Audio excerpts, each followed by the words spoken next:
Hello students, आज हम पढ़ेंगे टॉपिक एनिमल किंगडम को। ये इस एनिमल किंगडम का लेक्चर नंबर 1 है, जिस पे आज हम ये स्टडी करेंगे कि जो हम एनिमल्स को क्लासीफाई करते हैं, कौन से ऐसे मेजर करैक्टरिस्टिक्स होते हैं या जिनके बेसिस पे हम इन एनिमल्स को क्लासीफाई करते हैं। ठीक है, इस वीडियो का जितना भी कंटेंट है ये सब NCERT बेस्ड मटेरियल से ही बनाया गया है।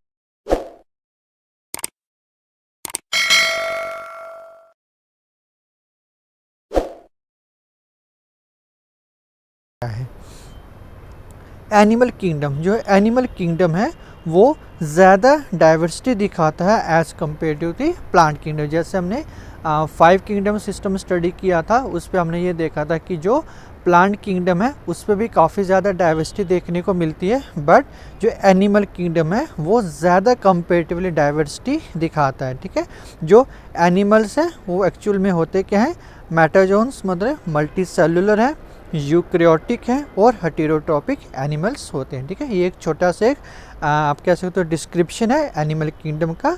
देन बेसिस ऑफ क्लासिफिकेशन, जो क्लासिफिकेशन है कि किसके बेसिस पे हम इस एनिमल किंगडम पे एनिमल्स को मेजरली क्लासीफाई करते हैं, तो इस पे हम 3 मेजर क्राइटेरिया इस पे देखते हैं। एक है level of body organisation, body symmetry उनकी कैसी होती है, नेचर ऑफ सिलोम, और इसके साथ आप एक और कैरेक्टरिस्टिक ऐड कर सकते हो कि जर्म लेयर की जो उनकी बॉडी बनती है वो कितनी तरह की जर्म लेयर से बनती है। ठीक है, तो 1 बाय 1 हम इन जो पॉइंट्स हैं इनको डिस्कस करते हैं डिटेल में। फर्स्ट है लेवल्स ऑफ ऑर्गेनाइजेशन। ठीक है, it exhibits considerable variation among animals. जो लेवल ऑफ ऑर्गेनाइजेशन है ये काफ़ी ज़्यादा वेरिएशन दिखाता है अमोंग एनिमल्स। ठीक है, कुछ एनिमल्स जो होते हैं वो सेलुलर लेवल पे काम करते हैं, कुछ टिश्यू लेवल पे, कुछ ऑर्गन लेवल पे और कुछ ऑर्गन सिस्टम लेवल पे। ठीक है, अब हम देखते हैं कि जो सेलुलर लेवल पे काम करते हैं उनकी क्या कैरेक्टरिस्टिक्स होती हैं। Cells are arranged as loose cell aggregate. ठीक है, जो सेलुलर लेवल ऑर्गेनाइजेशन जिन एनिमल्स पे होती है उन पे क्या देखा जाता है कि उनके सब के बॉडी के जो सेल्स होते हैं वो लूजली अरेंज्ड होते हैं और एक सेल का किसी दूसरे सेल के साथ किसी भी तरह का कोई कोऑर्डिनेशन नहीं होता। ठीक है, जब कोऑर्डिनेशन नहीं होगा तो वो किसी भी तरह का नेक्स्ट लेवल जो टिश्यू लाइक स्ट्रक्चर की तरह वो काम नहीं करेगा। इन शॉर्ट आप ये कह सकते हो कि सेलुलर लेवल ऑर्गेनाइजेशन वाले जो एनिमल्स होते हैं उस पे हर एक इंडिविजुअल सेल को अपना फंक्शन खुद ही परफॉर्म करना पड़ता है, वो किसी अपने नेबर सेल या एडजॉइनिंग सेल के ऊपर डिपेंड नहीं रहता। ठीक है, अब चाहे उसको रेस्पिरेशन करनी हो, चाहे फूड को डाइजेस्ट करना हो, चाहे वेस्ट मटेरियल अपने सेल से बाहर करना हो, कोई भी फंक्शन इसको परफॉर्म करना होगा वो खुद इंडिविजुअल लेवल पे परफॉर्म करेगा, किसी दूसरे एडजॉइनिंग सेल या नेबरिंग सेल पे डिपेंड नहीं रहेगा। ठीक है, और यही कह रहे कि individual cells are capable of performing specific function. हर एक इंडिविजुअल सेल अपना खुद से ही वो काम करेगा। ठीक है, जैसे हमने कहा डाइजेशन हो गया, फूड को डाइजेस्ट करना, या रेस्पिरेशन हो गया, या एक्सक्रीटरी सिस्टम हो गया, वो खुद ही एक इंडिविजुअल सेल वो परफॉर्म करेगा। ठीक है, जिसकी बेस्ट एग्जांपल क्या है, स्पॉन्ज जो पोरीफेरेंस है उस पर हमें देखने को मिलती है सेलुलर लेवल ऑफ ऑर्गेनाइजेशन, और उस पर हर एक इंडिविजुअल सेल अपना स्पेसिफिक फंक्शन खुद से परफॉर्म करता है। ठीक है, सेकंड जो लेवल ऑफ ऑर्गेनाइजेशन है वो है टिश्यू लेवल। इस पे क्या होगा कि cells performing similar function are aggregated to form tissues. अब बहुत सारे सेल्स जो एक ही तरह का फंक्शन परफॉर्म करेंगे वो ग्रुप बना के एक टिश्यू की फॉर्मेशन करेंगे, और ये जो लेवल है ये हमें बेस्ट देखने को मिलता है नेक्स्ट पोरीफेरन फाइलम से आगे आता है फाइलम सिलेंटेटा, ये फाइलम नाइडेरा, जिसके बेस्ट एग्जांपल है हाइड्रा। इसके अंदर हमें टिश्यू लेवल ऑफ ऑर्गेनाइजेशन देखने को मिलती है। मतलब यहाँ पे अब एक सेल नहीं, ग्रुप ऑफ सेल्स मिलकर एक स्पेसिफिक फंक्शन को क्या करते हैं, परफॉर्म करते हैं। ठीक है, नेक्स्ट लेवल आता है ऑर्गन लेवल, जिसपे बहुत सारे जो टिश्यूज़ हैं वो ग्रुप बना के एक ऑर्गन की फॉर्मेशन करते हैं। फिर वो ऑर्गन जो होगा वो एक स्पेसिफिक फंक्शन को परफॉर्म करेगा। ठीक है, हमने कैसे शुरू किया, पहले सेलुलर लेवल पे सेल स्पेसिफिक फंक्शन परफॉर्म करेगा। जब टिश्यू लेवल आएगा तो ग्रुप ऑफ सेल्स मिलके जो एक टिश्यू के स्ट्रक्चर की फॉर्मेशन करेंगे वो एक स्पेसिफिक फंक्शन परफॉर्म करेगा। और जब बहुत सारे टिश्यूज मिलेंगे जो एक ऑर्गन बनाएंगे तो वो ऑर्गन एक स्पेसिफिक फंक्शन को क्या करेगा, परफॉर्म करेगा।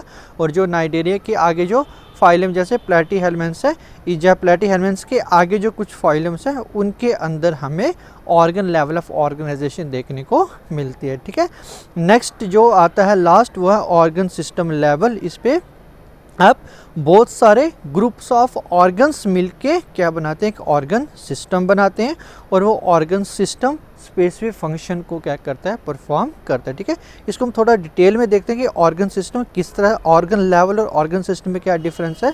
अब आप देख सकते हो हमने दिखाया हुआ है डाइजेस्टिव सिस्टम। ठीक है, अब डाइजेस्टिव सिस्टम ये एक ऑर्गन सिस्टम है। इस पर आप देखो कि डाइजेस्टिव सिस्टम का क्या फंक्शन है, पूरे ट्रैक है कि फूड को क्या करना है, डाइजेस्ट करना है। ठीक है, अब देखो फूड के डाइजेशन पे कितने पार्ट्स या कितने ऑर्गन्स इन्वॉल्व होते हैं इन एनिमल्स।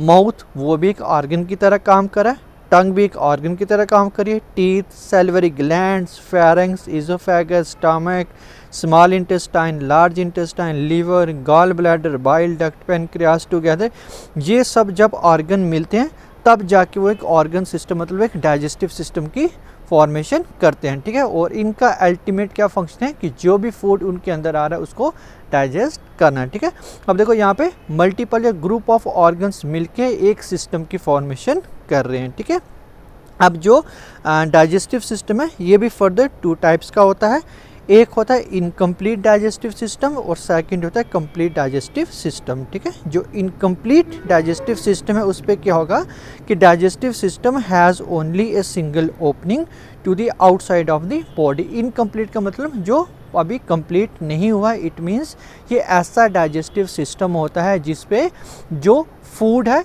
एक की ओपनिंग से अंदर की तरफ भी जाएगा और सेम उसी ओपनिंग से जो वेस्ट मटेरियल होगा, जो अनडाइजेस्टेड फूड होगा, वो सेम ओपनिंग से बाहर की तरफ भी आएगा। ठीक है, इट मीन्स ये ऐसा सिस्टम जिसपे एक की ओपनिंग दोनों तरह के फंक्शन परफॉर्म करती है, फूड इनटेक का और जो अनडाइजेस्टेड फूड होगा उसको बाहर भी या एग्जिट भी वो सेम ओपनिंग से ही वो बाहर की तरफ वो होगा। तो इनकम्प्लीट डाइजेस्टिव सिस्टम जो है वो फाइलम, प्लेटीहेल्मेंट्स और सिलेंटेट्स के अंदर देखने को मिलता है। ठीक है, जहाँ पे इनके पास एक ही सिंगल ओपनिंग होती है जिससे फूड अंदर की तरफ भी जाता है और वेस्ट मटेरियल सेम ओपनिंग से बाहर की तरफ भी जाता है। ठीक है, तो सेकंड आ जाता है कंप्लीट डाइजेस्टिव सिस्टम, जिस पर लिखा हुआ है कि digestive system has 2 separate opening at each and. ठीक है, कंप्लीट का मतलब अब ये ऐसा डाइजेस्टिव सिस्टम होगा जिसके पास 2 सेपरेट ओपनिंग होगी। एक होगा माउथ ओपनिंग जहाँ से फूड अंदर की तरफ आएगा और सेकंड होगा एनस या एनल ओपनिंग जहाँ से वेस्ट मटेरियल जो अनडाइजेस्टेड फूड होगा वो बॉडी से बाहर जाएगा। इट मीन्स कि इट हैज़ 2 सेपरेट ओपनिंग और इनकम्प्लीट पे एक ही सिंगल ओपनिंग दोनों तरह का फंक्शन परफॉर्म करेगी। ठीक है, जैसे कंप्लीट डाइजेस्टिव सिस्टम जो है वो हमें ह्यूमन बींग्स या मैन के अंदर देखने को मिलता है। ठीक है, देन सेकंड जो ऑर्गन सिस्टम लेवल की बेस्ट एग्जांपल है वो है सर्कुलेटरी सिस्टम। सर्कुलेटरी सिस्टम वो सिस्टम होता है जो हमारे बॉडी के अंदर जो ब्लड और हार्ट से कंप्राइज करता है, जो हमारे बॉडी के अंदर जो भी यूज़फुल मटेरियल है उसको क्या करता है, डिस्ट्रीब्यूट करता है हर एक सेल तक। ठीक है, अब जो सर्कुलेटरी सिस्टम है ये भी 2 तरह का होता है, एक होता है ओपन टाइप और एक होता है क्लोज टाइप। ओपन टाइप है blood is pumped out of the heart and the tissues are bathed in it. ठीक है, ओपन सर्कुलेटरी सिस्टम वो सिस्टम होता है जिस पे जो ब्लड है वो हार्ट और ब्लड वेसल से बाहर आ जाता है ओपन स्पेसिस पे, इसलिए हम उसको कहते हैं कि ओपन टाइप सर्कुलेटरी सिस्टम, जैसे में आर्थ्रोपोड्स और मोलस्क में देखने को मिलता है। और क्लोज टाइप सर्कुलेटरी सिस्टम वो होता है जिसपे ब्लड कभी भी हार्ट और ब्लड वेसल से बाहर नहीं आता, हमेशा उनके अंदर ही कन्फाइंड रहता है। ठीक है, बट ओपन टाइप पे जो ब्लड है वो हार्ट और ब्लड वेसल से बाहर की तरफ ओपन स्पेसेस में आता है, फिर दोबारा से कलेक्ट होके वो अंदर पूरे सर्कुलेटरी सिस्टम पे वो सर्कुलेट करता है। क्लोज टाइप की बेस्ट एग्जांपल क्या है कि जितने भी इनवर्टिब्रेट्स जैसे सेफेलोपोड्स और ऑल वर्टिब्रेट्स जो है वो आपके क्लोज टाइप सर्कुलेटरी सिस्टम को वो दिखाते हैं, ठीक है। देन नेक्स्ट जो इसका आपका कैटेगरी आ जाती है वो है इसकी बॉडी सिमेट्री, कि जो इनकी बॉडी सिमेट्री है वो हमें किस तरह से नज़र आती है, ठीक है। तो बॉडी सिमेट्री में हम ये देखते हैं कि जो बॉडी पार्ट्स हैं वो किस तरह से अरेंज होते हैं, या हम किस तरह से उनकी बॉडी को हम पार्ट्स पे डिवाइड कर सकते हैं, ठीक है। And what is symmetry? Arrangement of body parts on the sides of the mean median axis of the body. This idea was given by Hückel, ठीक है। उनके जो एनिमल्स की किस तरह की सिमेट्री है उसके बेसिस पे भी हम एनिमल्स को क्या करते हैं, क्लासीफाई करते हैं, ठीक है। और 3 तरह की सिमेट्री मेजरली देखने को मिलती है in case of animals. First है asymmetry, A stands for without symmetry, ठीक है। ऐसे एनिमल्स जिनकी कोई भी सिमेट्री नहीं होती। इसका डिस्क्रिप्शन क्या है? Body can not be divided into 2 equal halves through any plane passing through the centre, ठीक है। ऐसे एनिमल्स जिनको हम कभी भी पार्ट्स पे इक्वल पार्ट्स पे डिवाइड नहीं कर सकते उनको हम कहते हैं कि एसिमेट्री एनिमल्स, ठीक है। जैसे स्पॉन्स या पोरिफेरा के जितने भी मेंबर्स हैं वो मोस्टली एसिमेट्री दिखाते हैं कि उनके ऑर्गेनिजम्स या उनके एनिमल्स को हम कभी भी इक्वल पार्ट्स पे डिवाइड नहीं कर सकते, जो इक्वल हाफ्स पे डिवाइड नहीं कर सकते, ठीक है। सेकंड है रेडियल सिमेट्री। इस पे क्या होता है कि body can B cut into 2 exact half. इस पे हम बॉडी को 2 एग्जैक्ट हाफ पे क्या कर सकते हैं, डिवाइड कर सकते हैं। कब? जब वो डिवाइडिंग या कटिंग प्लेन है वो हमेशा उनकी बॉडी के सेंट्रल एक्सिस से क्या करे, वो क्रॉस करे, ठीक है। जब भी प्लेन मतलब जिस आप कह सकते हो साइड से या जिस एंगल से हम उसको काट रहे हैं, अगर वो प्लेन अगर उनके बिल्कुल बॉडी के सेंटर से क्रॉस करेगा तभी वो 2 इक्वल जो एग्जैक्ट हाफ पे आप कह सकते हो कि वो डिवाइड होगा, ठीक है। Such animals have 2 ends in the main body axis, the oral end aboral end, but no left end right side, ठीक है। ऐसे एनिमल्स पे मोस्टली 2 एंड्स देखने को मिलता है, ओरल एंड वो कि जहाँ पे इनका माउथ प्रेजेंट होगा, और एबोरल एंड वो जहाँ पे इनका एनस क्या होगा, प्रेजेंट होगा, ठीक है। और इन एनिमल्स की कभी भी लेफ्ट और राइट साइड नहीं होती। इन एनिमल्स पे मोस्टली ओरल और एबोरल एंड की फॉर्मेशन होती है, ठीक है। जैसे एग्जांपल सिलेंटेट्स हो गए, टिनोफोरिया हो गया, इकानियोडर्मेटा, इनके अंदर हमें रेडियल सिमेट्री देखने को मिलती है, ठीक है। इसको हम थोड़ा और डायग्रामेटिकली पॉइंट ऑफ व्यू से देखते हैं कि what is asymmetry and what is radial symmetry. तो ये आप देख सकते हो इस डायग्राम पे जो फर्स्ट दिखा रहा है अमीबा की, इस जो अमीबा का स्ट्रक्चर इसको आप कभी भी आप कह सकते हो कि इक्वल पार्ट पे डिवाइड नहीं कर सकते। हालांकि ये एग्जांपल हमने प्रोटोजोवा के लिए, बट इसी तरह से जो पोरिफेरेंस है जिसपे स्पॉन्स आते हैं उनको भी हम कभी भी इक्वल हाफ्स पे डिवाइड नहीं कर सकते, ठीक है। नेक्स्ट एग्जांपल जो आपको रेड पे नज़र आ रही है ये है इकाइनोडर्मेटा की स्टार फिश। इस पर आप देखोगे कि जो इसको आपको डिफरेंट प्लेन इस पर आपको नज़र आ रहे हैं, ठीक है। ये मैं आपको दिखाता हूँ, ये जो डिफरेंट प्लेन आपको ये जो नज़र आ रहा है, एक ये प्लेन अगर इसको आप देखो बिल्कुल सेंटर से आप क्रॉस करोगे तो तभी इसके इक्वल हाफ होंगे। अगर आप यहाँ से क्रॉस करोगे तब इसके इक्वल हाफ होंगे, अगर आप यहाँ से क्रॉस करोगे तभी इनके क्या होंगे, इक्वल हाफ होंगे, ठीक है। इट मीन्स कि जब भी जो ये कटिंग प्लेन इनके सेंटर से क्रॉस करेगा तो वो हमेशा इक्वल हाफ पे ही डिवाइड होगा, ठीक है। इसको आप और अच्छे ढंग से कैसे समझ सकते हैं, अज्यूम करो कि अगर ये एक सर्कल है, ठीक है, अगर इस सर्कल के बिल्कुल सेंटर से ये प्लेन क्रॉस करेगा हमेशा उसके इक्वल हाफ होंगे। अगर यहाँ से क्रॉस करेगा तब इक्वल हाफ होगा, अगर यहाँ से क्रॉस करोगे तब इसके 2 इक्वल हाफ है। किसी भी प्लेन से आप उसको क्रॉस करोगे बट कंडीशन ये होनी चाहिए कि वो प्लेन हमेशा उनके सेंटर से क्रॉस होना चाहिए, तो हमेशा क्या होगा कि वहाँ पे जो इनके हाफ्स होंगे वो हमेशा कैसे रहेंगे, इक्वल रहेंगे, ठीक है। इसी तरह से मैन के कंडीशन पे आप देख सकते हो कि जो बायलेटरल सिमेट्री, थर्ड सिमेट्री कौन सी, बायलेटरल सिमेट्री। इस पे कहते हैं कि body can be divided into 2 identical halves only through a single plane, ठीक है। रेडियल पे हमने कहा था कि किसी भी प्लेन से अगर हम इसको क्रॉस करें बट वो हमेशा कितने भी प्लेन से क्रॉस करें बट वो सेंटर से क्रॉस होगा तो हमेशा उसके इक्वल हाफ होंगे। और जो बायलेटरल सिमेट्री इस पे क्या होगा कि एक ही प्लेन जब सेंटर से क्रॉस करेगा तभी उसके इक्वल हाफ्स होंगे, अदरवाइज उसके कभी भी इक्वल हाफ नहीं हो सकते, ठीक है। जैसे इसको भी हम दिखाते हैं डायग्राम से कि अगर यहाँ से प्लेन क्रॉस करेगा तभी बॉडी के क्या होंगे, दो इक्वल हाफ होंगे। अदरवाइज ये प्लेन अगर थोड़ा भी लेफ़्ट या थोड़ा भी राइट से अगर क्रॉस करेगा बिल्कुल सेंटर से ना होते हुए, तो कभी भी दो इक्वल पार्ट्स में जो बॉडी डिवाइड नहीं होगी, ठीक है। इसलिए बायलेटरल सिमेट्री वो सिमेट्री होती है जिसपे आपको लेफ़्ट और राइट साइड का जो डिफ्रेंसिएशन है वो आपको क्लियर कट देखने को मिलता है, ठीक है। और ये हमेशा हमें बायलेटरल सिमेट्री में ही देखने को मिलता है, ठीक है। जो हमें किस में देखने को मिलती है, एनालिट्स हो गए, आर्थ्रोपोड्स हो गए और ह्यूमन बींग्स होंगे, इसके अंदर आपको ये देखने को मिलेगी कौन सी, बायलेटरल सिमेट्री, ठीक है।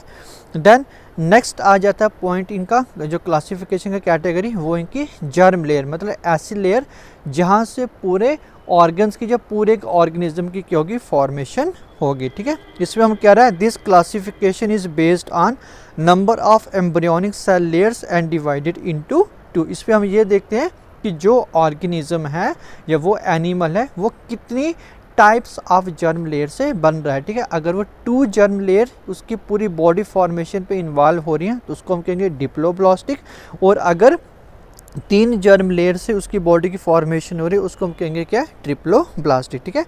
And what is diploblastic, it cells are arranged into 2 embryonic layers, outer ectoderm and inner endoderm, ठीक है। डिप्लोब्लास्टिक पे 2 जर्म लेयर हमें देखने को मिलती हैं, एक होती है एक्टोडर्म जिससे जो आउटर वाली साइड पे प्रेजेंट होती है, और एक होती है एंडोडर्म जो इनर वाली साइड पे क्या होती है, प्रेजेंट होती है, ठीक है। इसको भी हम डायग्राम में देखते हैं, जैसे ये आप डायग्राम पे देख सकते हो कि डिप्लोब्लास्टिक ऑर्गेनाइजेशन पे आपको क्या देखने को मिल रहा है कि जो बाहर वाली लेयर है ये कौन सी है, इसकी एक्टोडर्म, और जो इनर वाली लेयर वो कौन सी, इसकी एंडोडर्म, ठीक है। और एक्टो और एंडो के बीच में जो आपको पिंक एरिया नज़र आ रहा है ये इसका मीजोगेले का पार्ट, मतलब ये ऐसे एक जेली लाइक सब्सटेंस होता है, जो ऐसे जेली लाइक मटेरियल होता है जो एक ग्लू की तरह काम करता है, जो एक्टोडर्म और एंडोडर्म को एक दूसरे के क्लोज कांटेक्ट पे रखता है। इट मीन्स कि ये एक्ट करता है एज ए सीमेंटिंग मटेरियल की तरह, ठीक है। देन जो नेक्स्ट है वो कौन सा आता है इसका, और जो डिप्लोब्लास्टिक है हमें कहाँ पे देखने को मिलता है, ये आपको देखने को मिलता है फाइलम सिलेंट्रेटा और फाइलम जो पोरिफेरा है, उस पर आपको डिप्लोब्लास्टिक लेयर से ही उनके पूरे बॉडी की फॉर्मेशन होती है, ठीक है। देन नेक्स्ट कैटेगरी आती है इसकी कौन सी, ट्रिप्लोब्लास्टिक, जिस पे हम कहेंगे कि 3 एम्ब्रियोनिक लेयर्स, ट्रिप्लो स्टैंड्स फॉर 3, इस पर 3 एम्ब्रियोनिक लेयर्स प्रेजेंट होगी, आउटर एक्टोडर्म सेम होगा, इनर एंडोडर्म सेम होगा, और एडिशनल एक और ऐड हो जाएगी मिडल कौन सी, मेसोडर्म की, ठीक है। इस पे क्या रहा है कि all the tissues and organs are formed from these 3 layer, उस एनिमल के जो भी टिश्यू जो भी ऑर्गन होंगे वो इन्हीं 3 जर्म लेयर से ही वो बने होंगे, ठीक है। एक्टोडर्म जो है वो उससे क्या बनेगा, उसकी जो एपिडर्मिस होगी, नर्वस सिस्टम हो गया, मेसोडर्म से क्या बन गया, जितने भी उसके muscles, endoskeleton, reproductive organs, coelom जो है, और एंडोडर्म से हमेशा उनकी क्या बनती है, एलिमेंट्री कैनाल, लंग्स जो और डक्ट लाइक स्ट्रक्चर्स हैं वो भी इनके एंडोडर्म से वो बनते हैं, ठीक है। जो उनकी लाइनिंग के लिए एंडोडर्मी क्या होगा, रिस्पॉन्सिबल होगा। और जो ट्रिप्लोब्लास्टिक है ये हमें किस फाइलम पे देखने को मिलता है, प्लेटीहेल्मिन्थ्स, या आप कह सकते हो प्लेटीहेल्मिन्थ्स से ऑनवर्ड जो भी फाइलम है और ऑल वर्टिब्रेट्स जो हैं वो सब आपको ट्रिप्लोब्लास्टिक की नेचर ही आपको मिलेंगे, ठीक है। और यहाँ पे हम देख भी सकते हैं ट्रिप्लोब्लास्टिक पे कि 3 तरह की इस पे हमें जर्म लेयर नज़र आएंगी, एक बाहर वाली एक्टोडर्म, मिडल वाली जो है वो एंडोडर्म, सॉरी इनर वाली एंडोडर्म, और जो मिडल में जो आपको रेड कलर की आपको नज़र आ रही है ये कौन सी आ गई, मेसोडर्म। इट मीन्स कि यहाँ पे 3 डिफरेंट एम्ब्रियोनिक लेयर्स हैं, और इन्हीं एम्ब्रियोनिक लेयर से क्या होगा, पूरे एनिमल्स के टिश्यू और ऑर्गन्स की क्या होगी, फॉर्मेशन होगी, ठीक है। नेक्स्ट और लास्ट कैटेगरी कौन सी इनकी आ जाती है, सिलोम की, ठीक है। सिलोम क्या होता है, सिलोम मतलब हालो स्पेस या कैविटी, ये क्या रहा है, तो फ्लूइड फिल्ड बॉडी कैविटी जो है, एक फ्लूइड फिल्ड बॉडी कैविटी कहाँ प्रेजेंट हो, between body wall and digestive system of the animal, उसको हम क्या कहते हैं, क्या, सिलोम, ठीक है। मतलब एक ऐसी बॉडी कैविटी जिसके अंदर फ्लूइड फिल्ड हो और वो कहाँ पे प्रेजेंट हो, between body wall and digestive track of the animal, ठीक है। और इसकी ये कंडीशन होती है कि जो सिलोम प्रेजेंट होगा उसको हमेशा लाइन कौन करेगा, मेसोडर्म की लाइनिंग। अगर मेसोडर्म से ही वो चारों साइड से या चारों तरफ से सराउंडेड होगा तभी वो ट्रू सिलोम कहलाएगा। अगर उसके चारों तरफ से मेसोडर्म की लाइनिंग नहीं होगी तो वो सिलोम की डिफरेंट कैटेगरीज पे चला जाएगा। वो हम अभी डिस्कस करेंगे कि हम क्या बात कर रहे हैं। फिर इसके कह रहे हैं कि all the internal organs are suspended in the coelom, और जितने भी इंटरनल ऑर्गन्स होते हैं हमारे वो इसी सिलोम के अंदर क्या होते हैं, सस्पेंडेड होते हैं। क्यों? क्योंकि सिलोम प्रोवाइड करता है बॉडी को ग्रेटर फ्लेक्सिबिलिटी, ये एक्ट करता है एज ए शॉक एब्जॉर्बर की तरह। इसलिए जितने भी हमारे इंटरनल सॉफ्ट ऑर्गन्स हैं वो इसी सिलोम के अंदर क्या होते हैं, सस्पेंडेड होते हैं, ठीक है। और बहुत सारे एनिमल्स में ये जो होता है आप कहते हो सिलोम है, ये एक इंटरनल स्केलेटन की तरह भी क्या करता है, काम करता है। जैसे एग्जांपल है अर्थवर्म पे कोई बोनी लाइक स्ट्रक्चर्स प्रेजेंट नहीं होता है, यही सिलोम उसका एक स्केलेटन की तरह काम करता है उनकी बॉडी के अंदर, ठीक है। फिर क्या है कि animals are divided into 3 groups on the basis of the nature of coelom. अब जो सिलोम का क्या नेचर है, उसकी फॉर्मेशन किस तरह से हो रही है, कौन सी जर्म लेयर उसको लाइन करिए, उसके बेसिस पे 3 तरह के हमें सिलोम देखने को मिलते हैं। फर्स्ट है एसिलोमेट। ए का मतलब विदाउट, मतलब ये ऐसे एनिमल्स होंगे जिनके अंदर सिलोम क्या होगा, एब्सेंट होगा। इस पे कह रहा है कि body cavity is absent and coelomic space is occupied by parenchyma like cells, ठीक है। ये वो एनिमल्स होंगे जिसपे सिलोम क्या होगा, एब्सेंट होगा। और ये किस पे हमें देखने को मिलता है, ये हमें मिलता है फाइलम प्लैटीहेल्मिन्थस। इस पे किसी भी तरह का सिलोम या बॉडी कैविटी प्रेजेंट नहीं होती, ठीक है। सेकंड कैटेगरी आती है इसकी सीडो सिलोमेट। ये वो एनिमल्स होंगे जिसको हम कहते हैं कि एनिमल्स हैविंग फॉल्स सिलोम, क्योंकि सीडो का मतलब होता है फॉल्स, ठीक है। ये ऐसे एनिमल्स होंगे जिनके अंदर सिलोम तो प्रेजेंट होगा बट एक्चुअल में वो सिलोम नहीं होगा, सिलोम लाइक होगा बट वो ट्रू सिलोम नहीं होगा। मतलब कि उसकी फॉर्मेशन पे जिस लाइन को या जिस जर्म लेयर को इन्वॉल्व होना था वो पूरी तरह से इन्वॉल्व नहीं हुई है, इसलिए सिलोम तो है बट वो ट्रू सिलोम नहीं है। इसलिए इसको हम कहते हैं कि सीडो सिलोम या फॉल्स सिलोम। इस पर कह रहा है कि body cavity is not formed from the mesodermal lining. जैसे मैंने पहले आपको कहा कि सिलोम तभी आप ट्रू सिलोम कह सकते हो कि जब उसको चारों तरफ से क्या करे, मेसोडर्म सराउंड करे। अगर चारों तरफ से मेसोडर्म सिलोम नहीं करे, अगर एक साइड से उसको सराउंड करी या लाइन करे, दूसरी साइड से नहीं करी, तो वो आपका ट्रू सिलोम नहीं कहलाएगा। इस पर यही होता है कि सिलोम तो प्रेजेंट है इनके अंदर बट उसको सराउंड करने के लिए, लाइन करने के लिए वहाँ पे अलग तरह की जर्म लेयर प्रेजेंट है, मतलब other than mesoderm germ layer वहाँ पे क्या होगी, इन्वॉल्व होगी, ठीक है। इसमें कह रहे हैं mesoderm appear as scattered pouch in between ectoderm and endoderm in this animals. Pseudocoelom is form from the embryonic cavity called blastocoel. और इन एनिमल्स में ये जो सीडोसिलोम बनता है वो एक्चुअली कहाँ से बनता है, वो ब्लास्टोसील से, जो किस में देखने को मिलता है हमें, एस्केलमेंथिस, मतलब जो नीमाथलमेंथिस या नीमाटोड्स हैं उनके अंदर हमें सीडोसिलोमेट देखने को मिलता है, ठीक है। इसको हम डायग्राम पे देखते हैं, उससे आपको थोड़ा क्लियर हो जाएगा। जैसे ये दिखा रहा है जो फर्स्ट डायग्राम है, इस पर आप देख सकते हो कि आपको क्या नज़र आ रहा है, एक बार नज़र आ रही है आपकी आउटर लेयर जिसको हम कह रहे हैं क्या, एक्टोडर्म, ठीक है। एक वो लेयर होगी और बीच पे आपको क्या नज़र आ रहा है, मेसोडर्म। और बिल्कुल इनर वाली साइड पे येलो पार्ट आपको नज़र आ रहा है कौन सा, एंडोडर्म, ठीक है। यहाँ पे देखो कोई भी आपको बॉडी कैविटी बॉडी कैविटी जो है वो आपको यहाँ पे नज़र नहीं आ रही, इसलिए इसको हम कह रहे हैं कि एसिलोमेट जो हमें मिलते हैं फ्लैट वर्म मतलब प्लैटीहेल्मिन्थस में, ठीक है। सेकंड कैटेगरी जो हमने जस्ट अभी डिस्कस की वो कौन से, सीडो सिलोमेट, जिसको हम कहते हैं कि राउंड वर्म्स, जो एस्केलमेंथिस है उसको हम कहते हैं राउंड वर्म्स या नीमाथलमेंथिस। इस पे आप देख सकते हो कि बाहर एक्टोडर्म प्रेजेंट है, बीच पे जो आपको पिंक कलर सेल्स नजर आ रहा है मेसोडर्म भी प्रेजेंट है, और येलो और एंडोडर्म, और एंडो और मेसोडर्म के बीच आपको जो वाइट पार्ट नज़र आ रहा है ये कौन सा आ गया, सीडोसिलोम, ठीक है।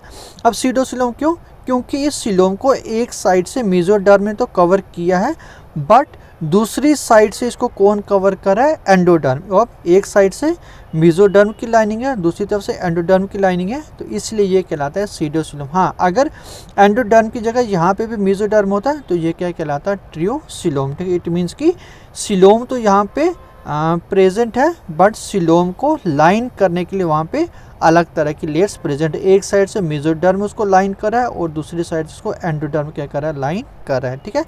और तीसरी कैटेगरी जो है वो कौन सी आती है, सिलोमेट या यू सिलोमेट मतलब true coelomate, animals with true body cavity. ये वो एनिमल्स होंगे जिनके पास ट्रू सिलोम क्या होगा, प्रेजेंट होगा। जैसे एनालिड्स, मोलस्क हो गए, आर्थ्रोपोड्स हो गए, इकाइनोडर्मेटा, हेमिकॉर्डेटा और कॉर्डेट, जितने भी वर्टिब्रेट्स हैं उन सब के अंदर आपको ट्रू सिलोमी देखने को मिलेगा। ठीक है, आप देखेंगे इस पे क्या डिफरेंस है। आप देख सकते हो कि यहाँ पे हमें बाकी के टाइप्स पे हमें क्या वेरिएशन देखने को मिला कि यहाँ पे आउटर में एक्टोडर्म प्रेजेंट है, बीच पे मीजोडर्म प्रेजेंट है और इनर पे एंडोडर्म प्रेजेंट। बट यहाँ पे क्या डिफरेंस हो रहा है, जो आपको ये वाइट पार्ट सिलोम नज़र आ रहा है, देखो इसको बाहर वाली साइड से भी कौन कवर कर रहा है, मीजोडर्म, और इनर वाली साइड से भी कौन कवर कर रहा है इसको, मीजोडर्म। यहाँ पे एंडोडर्म किसी भी तरह से वाइट वाले पार्ट जिस कैविटी को लाइन नहीं कर रही, इसलिए इसको हम क्या कहते हैं कि ट्रू सिलोम। ठीक है, इसको मैं अगर थोड़ा को जूम करके बताऊँ, आप देख सकते हो कि जो येलो वाला पार्ट है वो कभी भी इस वाइट वाले सिलोम वाले पार्ट के डायरेक्ट कांटेक्ट पे नहीं आ रहा है। इसके एक साइड पे भी, बाहर वाली साइड पे भी पिंक सेल्स मतलब मीजोडर्म सेल प्रेजेंट है, और दूसरी साइड पे भी पिंक सेल इसको क्या करें, सराउंड करें।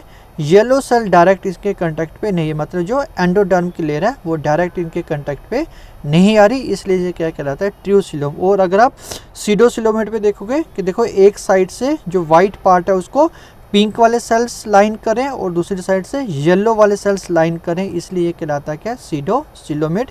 सिलोम इनके पास भी प्रेजेंट है, बट जो लाइनिंग होनी चाहिए थी दोनों साइड से मेसोडर्म की वो प्रेजेंट नहीं है, इसलिए ये कहलाते हैं सीडोसिलोमेट। और थर्ड टाइप है तो कैविटी की फॉर्मेशन ही नहीं हुई है, इसलिए इसको हम कहते हैं कि ये सिलोमेट। ठीक है, तो ये था हमारा आज एनिमल किंगडम का एक टॉपिक जिस पे हमने ये डिस्कस किया कि किस मेजर कैटेगरी या कौन से मेजर कैरेक्टरिस्टिक के बेसिस पे हम एनिमल्स को क्या करते हैं, क्लासीफाई करते हैं। ठीक है, जो नेक्स्ट वीडियो आएगा उस पर हम 1 बाय 1 करके एनिमल किंगडम के अंदर जो फाइलम आते हैं उनको हम क्या करेंगे, डिस्कस करेंगे। ठीक है, आई होप आपको ये अच्छे से एक्सप्लेन हुआ होगा। अगर कोई भी आपकी जो क्वेरी है आप कमेंट बॉक्स पे लिख सकते हैं, मैं उसको वहाँ पे क्या कर दूँ, एक्सप्लेन कर दूँगा। Okay, thank you.